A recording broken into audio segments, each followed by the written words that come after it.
Movie की शुरुआत में हमें जॉयल नामी एक पुलिस इंस्पेक्टर को दिखाया जाता है जो एक गैंगस्टर के घर के सामने किसी का इंतजार कर रहा होता है। जॉयल एक रोज नामी लड़की का पार्टनर था जो एक कर्ज की वजह से अपनी जान दे जाती है, लेकिन वही कर्ज अब जॉयल को है। इसको हमें बताया गया है कि 6 दिन गुजर चुके हैं। ये एक ऐसी शैतानी एंटिटी है जो अपने शिकार को मारकर उसका एक गवाह बनाकर उसमें मुंतकिल हो जाती है, और इसकी जो ड्यूरेशन है वो 7 दिन की है। जॉल के पास सिर्फ 1 दिन बचा है। वो अपने आप को इस कर्ज से निजात देने के लिए 2 भाई जो कि एक मंशियात गिरोह फरोश हैं, उनके घर के बाहर उनका इंतजार कर रहा होता है ताकि उनको मारकर ये कर्ज अपने से उतार सके। और जैसे ही एक कार को उस घर के सामने आते हुए देखता है, वो मास्क पहनकर गन लिए उसमें मौजूद आदमी पर गन तान कर उसको हॉस्टेज बना लेता है और अंदर ले जाकर उस गैंगस्टर को डराने लगता है। वो उस हॉस्टेज को एक नाइफ से स्टैब करके मार डालता है और उस गैंगस्टर से कहता है तुम्हें इसे देखना है। लेकिन इसी बीच जॉयल और उस आदमी के बीच में लड़ाई हो जाती है और फायरिंग के तबादले में वो गैंगस्टर मारा जाता है। जॉयल उस गैंगस्टर से होते हुए कहता है कि नहीं, तुम नहीं मर सकते, तुम्हें ये सब कुछ देखना है। लेकिन बॉस अपना दम तोड़ देता है। लेकिन जॉयल को ये सब कुछ करते हुए एक लड़के ने देख लिया था जिसका नाम लुइस फिरोली है। वो लड़का जॉयल से डर कर कहता है मैं तो बस इनसे ड्रग्स खरीदता हूँ, और उससे कहता है कि प्लीज मुझे मत मारना। और जॉयल कहता है कि हाँ, मैं तुम्हें नहीं मारूंगा। जब वो वहां से जाने लगता है तो उसके साथी भी आ जाते हैं उस गैंगस्टर के, और फिर वो वहां से जान बचा के भागने लगता है। लेकिन अचानक ही एक गाड़ी से कुचल देती है जिसे जॉयल मारा जाता है। क्या ये एक्सीडेंट से मरा है या एक कर्ज से, ये तो हम अब आगे जान पाएंगे। अब हम एक न्यूज़ देखते हैं जो एक शो का है जिसमें हमें स्काई रैली नामी एक पॉप सिंगर को दिखाया जाता है जिसकी वजह से उसे अपने कैरियर में एक भारी सीट बैक मिला था। फिर वो अपने पेरेंट्स को बताती है कि वो अपने कैरियर को लेकर काफ़ी परेशान थी और उसने हेल्प लेने के बजाय अल्कोहल और ड्रग्स का इस्तेमाल शुरू कर दिया। इसी वजह से उसकी मेंटल कंडीशन काफ़ी ज़्यादा ख़राब हो गई थी। इसका सिस्टर जोशुआ, इसकी मदर एलिजाबेथ, ये सब इसको मिलकर दोबारा इस इंडस्ट्री में सेट करना चाहते थे। 1 साल गायब रहने के बावजूद भी स्काई रैली की फैन फॉलोइंग कम ना हुई थी। अगले सीन में स्काई रैली एक मेडिसिन लेने की तैयारी कर रही होती है, लेकिन दरवाज़ा नॉक होने की वजह से वो घबराहट में आम दवाई को बेसन में गिरा देती है। इसीलिए वो परेशान हो जाती है क्योंकि वो परफॉर्मेंस पास में थी। उसे परफॉर्मेंस करने के लिए इन दवाइयों की ज़रूरत थी क्योंकि उसे बैक पेन थी। फिर वो वॉडकिन नामी पिल्स लेने के लिए जाती है और हमें पता चलता है कि ये वही लड़का है जिसे जॉयल ने छोड़ दिया था फिल्म के शुरू में, और जिसका नाम लुइस फिरोली है। और स्काई रैली उससे वही पिल्स लेने के लिए आई थी, लेकिन उसे तो कुछ याद ही नहीं था। उसकी मेंटल कंडीशन देख के लगता था कि शायद वो पागल हो गया है, और उसे ये भी नहीं याद था कि उसने स्काई रैली को कब अपने पास बुलाया है। फिर वो पिल्स लेने के लिए कमरे में जाता है, लेकिन काफ़ी देर तक वो बाहर नहीं आता है और स्काई उसे पुकारती है तो लुइस एक कमरे से भागते हुए बाहर की तरफ आता है और वो बहुत डरा हुआ था। ऐसा लगता था कि कोई उसके पीछे पड़ा हुआ है। पता नहीं उसे क्या दिख रहा था, लेकिन अचानक ही वो स्माइल करने लगता है और फिर वो एक लोहे की प्लेट से खुद की जान ले लेता है। ये सब कुछ स्काई रैली भी देख लेती है, लेकिन स्काई रैली पुलिस को नहीं बुलाती क्योंकि उसे शक था कि पुलिस वाले उसे ना पकड़ लें, क्योंकि वो भी यहाँ पर ड्रग्स लेने के लिए ही आई थी। अगले सीन में हमें दिखाया जाता है कि स्काई रैली की मदर अपनी बेटी से बात कर रही होती है, लेकिन स्काई रैली उस बात का कोई जवाब नहीं दे रही होती, और दरवाजे में से एक शख्स आता है जिसका नाम कैरियस आता है और वो स्काई को एक स्पीच शो के लिए इनवाइट करता है। वो इन सब के लिए तैयार ना थी, लेकिन उसकी माँ उसे इशारा करती कि ये उसके कैरियर के लिए एक अच्छा स्टार्ट होगा।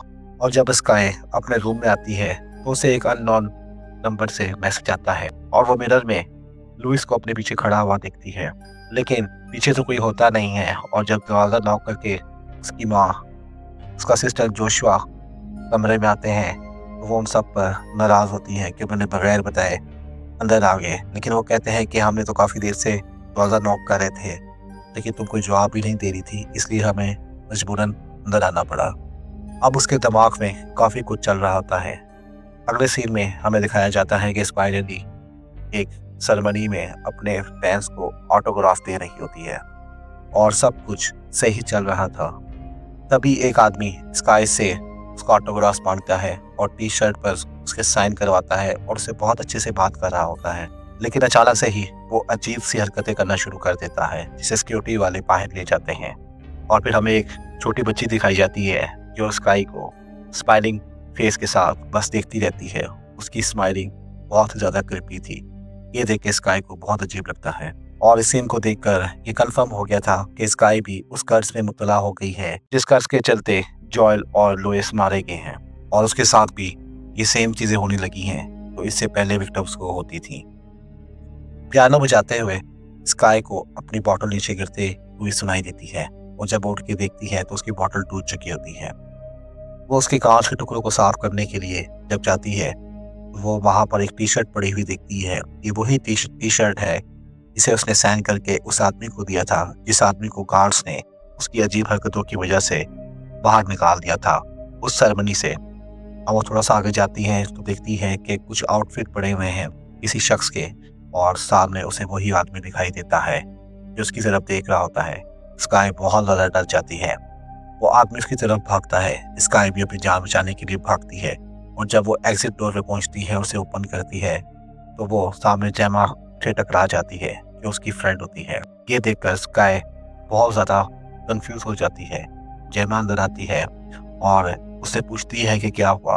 फिर स्काई उसे तमाम बातें बता देती है लुइस की बात के बारे में।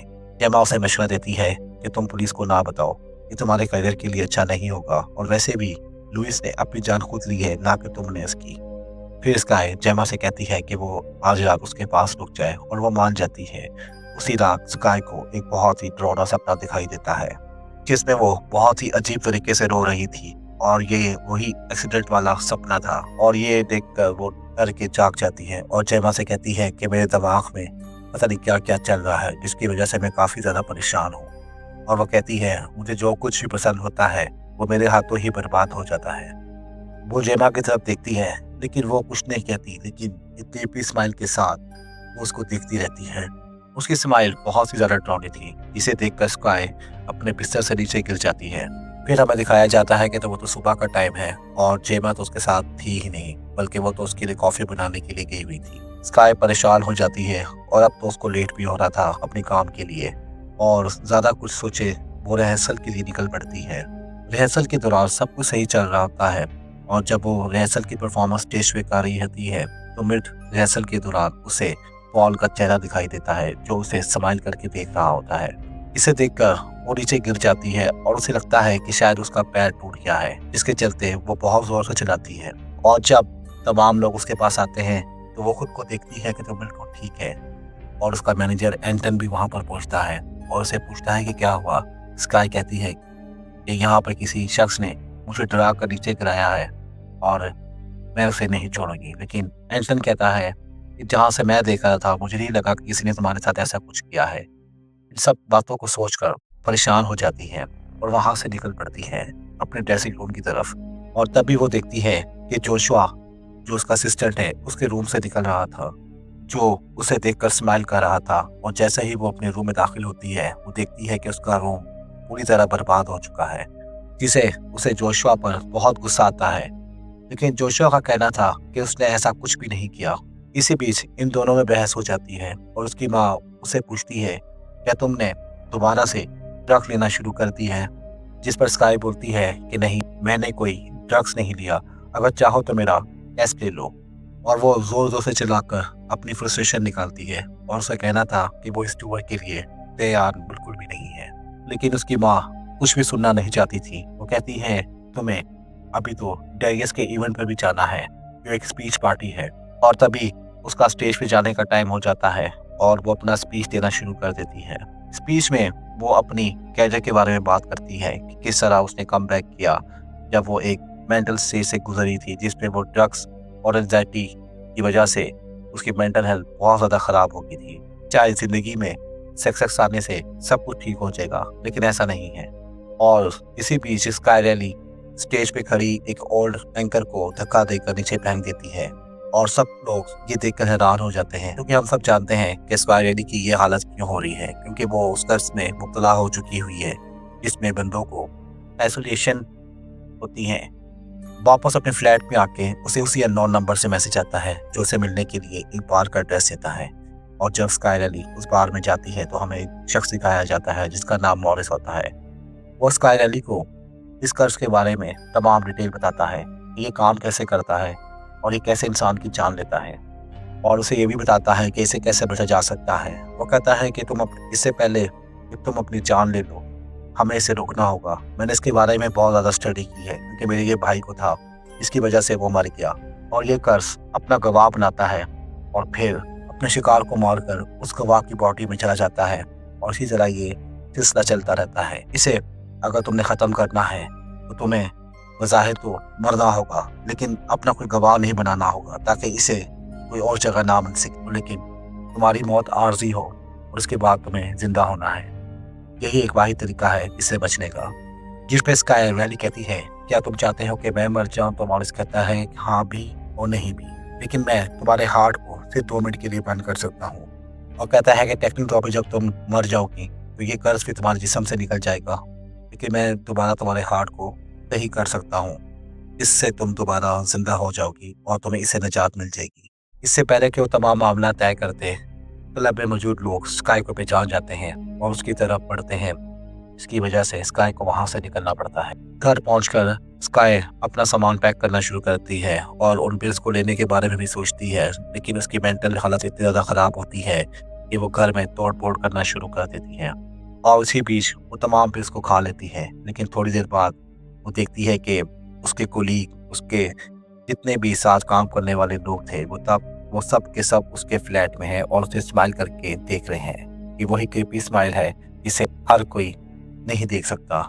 स्काई ये सब कुछ देखकर वहां से भागती है तो वो भी सब उसके पीछे भागते हैं और उसको पकड़ लेते हैं और उसके उठाकर पियानो पे दे मारते हैं। कोई उसके बाल खींचा था और कोई अपना हाथ उसके मुंह में घुसा रहा था और सब लोग उसके पीछे पड़े हुए थे। अगले सीन में हमें स्काई एली के एक्सीडेंट वाली सीन को दिखाया जाता है जिसमें वो अपने बॉयफ्रेंड के साथ गाड़ी में जा रही होती हैं और कोकीन के चलते उन दोनों के दरमियान में बहस शुरू हो जाती है, जिस पर उसका बॉयफ्रेंड स्काई से कहता है कि तुम एक पागल औरत हो, कि तुम ये सब कुछ करके क्या साबित करना चाहती हो।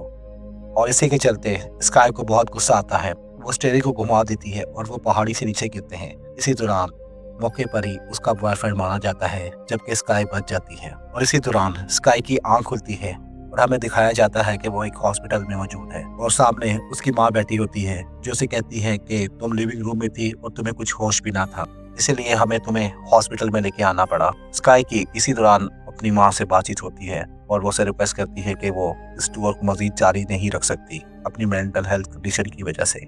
उसकी माँ का कहना था कि तुम्हारे कमबैक पर बहुत से कंपनियों ने पैसा लगाया हुआ है और अब तुम ये कॉन्ट्रैक्ट कैंसिल नहीं कर सकती, वरना हम पर केस हो सकता है।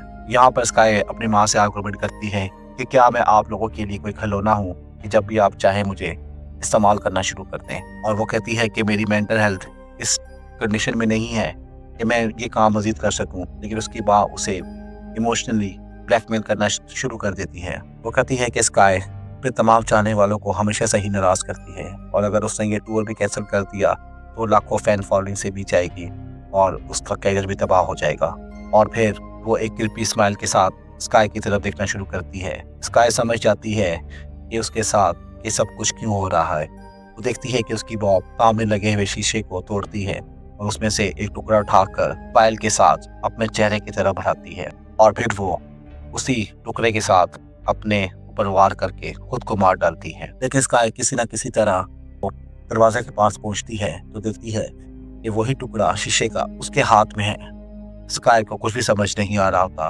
वो कपड़े चेंज करके हॉस्पिटल की लॉबीज में पहुंचती है जहां से वो भागना चाहती है, लेकिन जोशुआ से देख लेता है और इतने ज़्यादा खून देखकर उसे कपड़ों पे लगा होता है, वो फौरन डॉक्टर्स को कॉल करता है। और इसी बीच हमें दिखाया जाता है कि हॉस्पिटल का अमला स्काई को पकड़ लेता है, लेकिन स्काई अपना दिमाग इस्तेमाल करती है और वहाँ सिक्योरिटी गार्ड से उसकी गन छीन कर गन पॉइंट के जरिए वहाँ से निकल जाती है। और इसे फिर इसे अपनी दोस्त जैमा दिखाई देती है जो कॉफी लेके आ रही होती है। वो उसके साथ उसकी गाड़ी में भागना चाहती है, लेकिन स्काई को तो ड्राइविंग आती ही नहीं। तो जैमा कार को ड्राइव करती है और उसे वहां से निकाल देती है। और इसी दौरान वो मॉरिस को टेस्ट करती है क्योंकि अब उसे उसकी मदद की जरूरत थी। लेकिन इसी बीच में हमें दिखाया जाता है कि उसके मोबाइल पर जैमा का कॉल आता है, जबकि जैमा तो उसके साथ है जो गाड़ी चला रही है। अब उसे सब समझ आ गया है कि क्या सब कुछ चल रहा है। स्काई डरते हुए जैमा का फोन उठाती है और इसी बीच में कार चलाती हुई जैमा उसकी तरफ बहुत ही अजीब स्माइल के साथ देखती है और कार चलाती हुई जैमा से कहती है कि अब तुम अकेली हो, कोई तुम्हारी मदद के लिए नहीं आएगा। लेकिन स्काई कहती है कि तुम बस एक दिमागी वहम हो और मेरा दिमाग मेरे कंट्रोल में है। इसके बाद हमें दिखाया जाता है कि स्काई गाड़ी खुद चला रही है, लेकिन किसी भी तरह वो मॉरिस तक पहुंच जाती है। वो मॉरिस से कहती है कि जो प्लान तुमने मुझे दिया था अब उस पर अमल करो, और अगर मैं फिर भी नहीं बच पाती तो मुझे मार देना। लेकिन ये जो कर्ज है यहीं पे खत्म हो जाना चाहिए, किसी और तक मुंतकिल ना हो। फिर मॉरिस उसे अंदर ले जाता है घर में, और जहाँ पर उसने एक वर्कशॉप बनाई हुई है जो कि बहुत ही ठंडी जगह है। और फिर मॉरिस उसे चेंज करने को कहता है। वो स्काई से कहता है कि जैसे ही इस कमरे का टेम्परेचर नीचे गिरेगा तुम्हारा हार्ट काम करना बंद कर देगा, लेकिन मैं 8 मिनट का टाइमर लगा दूंगा। इसके बाद मैं एक इंजेक्शन के जरिए तुम्हारे हार्ट को दोबारा से बहाल कर दूंगा और ऐसा लगेगा कि तुम मर के दोबारा जिंदा हो गई हो। और इसी वजह से उस कर्ज की चैन भी टूट जाएगी, फिर वो किसी और की जान नहीं देगा। और मॉरिस उस कमरे से बाहर निकल जाता है, लेकिन स्काई डर के उठ जाती है और जब वो ऊपर देखती है तो उसे वही स्काई दिखाई देती है जो एक्सीडेंट की रात में उस सीट के साथ बंधी हुई थी। सब कुछ देखकर स्काई पूरी तरह डर जाती है और फिर यहाँ पर जो ईबल स्काई थी वो स्काई पर हमला कर देती है और उसे कहती है कि तुम्हारी मदद के लिए कोई नहीं आएगा। और वो कहती है कि अभी तो मैं बस तुम्हारे दिमाग में हूँ, लेकिन मैं तुम्हें कंट्रोल कर रही हूँ, ना कि तुम मुझे। और फिर ये एंटिटी स्काई के पास आती है और दरवाज़ा बंद कर देती है, और इसके बाद सीन बिल्कुल चेंज हो जाता है और हमें दिखाया जाता है कि स्काई को एक स्टेज पे दिखाया गया है और उसके सामने वही ईवल एंटिटी है जो अपने असल रूप में आकर उसके चेहरे को, यानी कि स्काई के चेहरे को तोड़ देती है। लेकिन रियल लाइफ में स्काई रैली स्टेज पे खड़ी होती है और उसके चेहरे पर वही क्रीपी स्माइल होती है जो कर्ज की वजह से इंसान में मुंतकिल होती है, और वो सबको देखकर स्माइल कर रही होती है, यानी कि। और फिर स्काई माइक के जरिए अपनी जिंदगी का खात्मा कर लेती है, और ये सब कुछ वहाँ पे मौजूद लाखों लोगों ने देखा होता है, यानी कि अब उस एंटिटी के गवाह लाखों में हो चुके हैं और उस एंटिटी की तबाही को अब कोई नहीं रोक सकता। इसके साथ ही ये मूवी यहाँ पर ख़त्म होती है।